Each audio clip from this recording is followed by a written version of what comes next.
जंगल था। उसके अंदर एक चुड़ैल रहती थी जो कि बहुत ही डरावनी थी और वो रात के समय ही मटके में आग लेकर जंगल पूरा घूमती थी और वो गांव वाले उसे खिड़कियों से देखते हैं। उसके पास जाने की तो किसी की भी हिम्मत नहीं होती। अरे सुनो, ये चुड़ैल तो हर दिन रात को ही आती है और रात में अपने हाथों में आग वाला मटका लेकर आती है। मैंने इसको अपनी खिड़की से देखा। मुझे इस बात का एहसास है कि इस गांव में कुछ अजीब होने वाला है। फिर अगले ही दिन पूरा साल बीत गया, अभी तक बारिश का कोई नामो निशान ही नहीं है और वो लालची आदमी तो हमें फ्री का पानी भी नहीं दे सकता। अब पैसे का पानी खरीदना पड़ रहा है। इतना कहकर वो दोनों पानी लेने चले जाते हैं और एक दिन बहुत ही गरीब आदमी आता है उस लालची व्यापारी के पास और कहता है, आज मेरे पास पैसे नहीं है, प्लीज मुझे पानी दे दो। पैसे नहीं है तो पानी भी नहीं मिलेगा। पैसा दो, पानी लो। पैसा नहीं तो पानी का आएगा। निकलो यहाँ से। उस व्यापारी की बीवी कहती है कि तुम ये धंधा छोड़ दो, उन बेचारों को फ्री का पानी दिया करो ताकि उनकी प्यास बुझे और हमें कोई स्वाद मिले। अरे चलो, तुम्हें अगर इतना ही हो रहा है तो अपना काम कर लो। उन दोनों की लड़ाई हो जाती है और वो लड़की अपने घर चली इतना जाती सुनकर है। बाबा वहाँ से चला जाता है। अगली ही रात वो चुड़ैल आती है और एक आग वाला मटका उस व्यापारी के घर रख देती है। वो लड़का सुबह उठकर देखता है तो उसके घर के सामने एक आग वाला मटका होता है। उसको लगता है कि चुड़ैल को पानी चाहिए।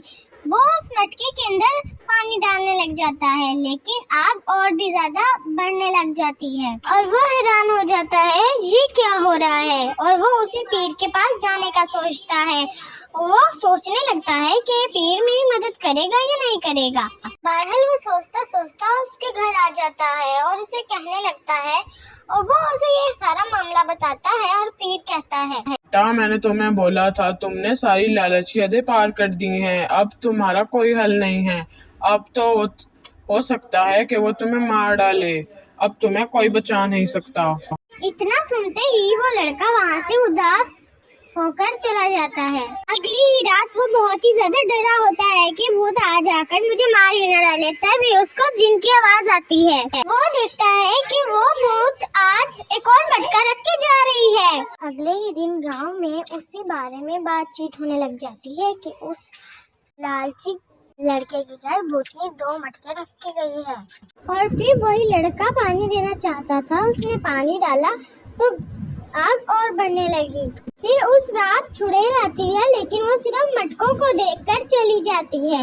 अगले ही दिन उसकी बीवी भी घर आ जाती है और ये सब सुनकर, अरे तुम आ गई, मैं बहुत परेशान हूँ। मैंने तुम्हें कहा था ना ये सब लालच मत करो, उनको फ्री में पानी दे दो। तुम्हारे साथ ऐसा ही होना था, मुझे पता था।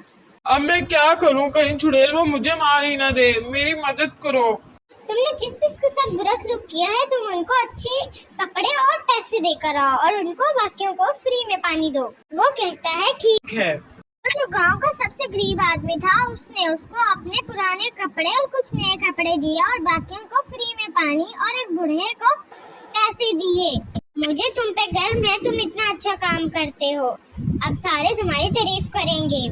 उसी रात चुड़ैल दोबारा आती है तो उसकी बीवी बाहर आ जाती है।